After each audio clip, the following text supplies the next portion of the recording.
बियो 17 तारिख फेब्रुवारि 17 तारिखआव न'निफ्राय ओंखारलांदोंमोन समबार बाराय आरो बिसोरो मंगलबारनि 12टा समायाव कुम्भ मेलायाव सौहैदों आरोखि। बिनि उनाव मोनायावनो बिसोरो दुगैदों आरोखि। दुगैनानै आरो बुधबाराव न' फारसे फैफिननो होननानै गाखोबाय आरो हजों माबानिफ्राय पाटनायाव गाखोदोंनो ओमफ्राय ब्रह्मपुत्र मेलजों गाखोदोंमोन ओमफ्राय लोगोजों माने बे मालदायाव आन्दायलायनानै थाबोनाय जादों आरो माने लोगोआ बेयो आन्दायदोंमोननो माने ट्रेन सिङावनो माने आन्दायनाय जादोंना मादोंमोन जायखिया बेयो सिटनिफ्राय सिखारनानै ट्रेननि उनथिं थांदोंमोननो आरो उनथिं थांनानै ओमफ्राय बिनिफ्रायनो फैफिननो रोङाखिसै बियो आरो फन खालामदोंमोननो ट्रेन सिङावनो फन खालामनानै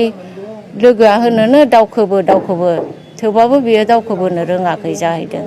ओमफ्राय बिनि उनाव लोगोआ दे थिगासे बिदिब्ला नोङो माबानिफ्राय जिखुनु मोनसे स्टेसनाव ट्रेना लाखियोबा नोंबो ओंखार आंबो ओंखार होननानै सानैबो दाना मोनसे स्टेसनाव बारसय होननाय स्टेसनाव ओंखारबायनो सानैबो ओंखारबायनो दाना नुलायलाया बेबा बेसे गोजानाव ओंखारलायखो नुहुरलायाखै जाहैदों।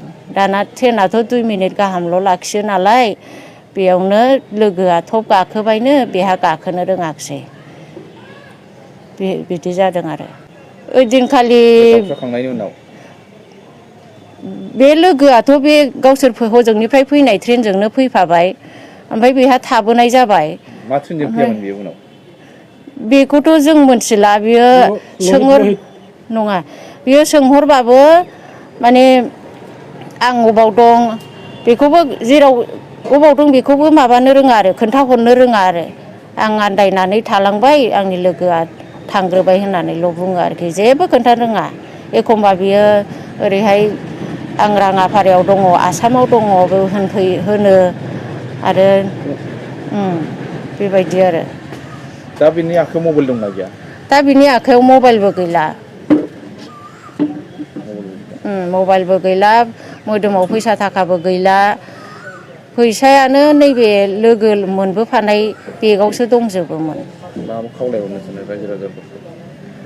आंथ' बेखौनो खावलायहरनो सानो रायजो राजाफोरखौ माने बियो जेरावखि थाया मानो सोरबाफोर नुबाय बायोबा बेखौ एसे माबाफोर होथ'नानैबाबो टिकेटफोर होथ'नानैबाबो दानथ'नानैबाबो बङाइगावसिम लाबोथों जों उनावहाय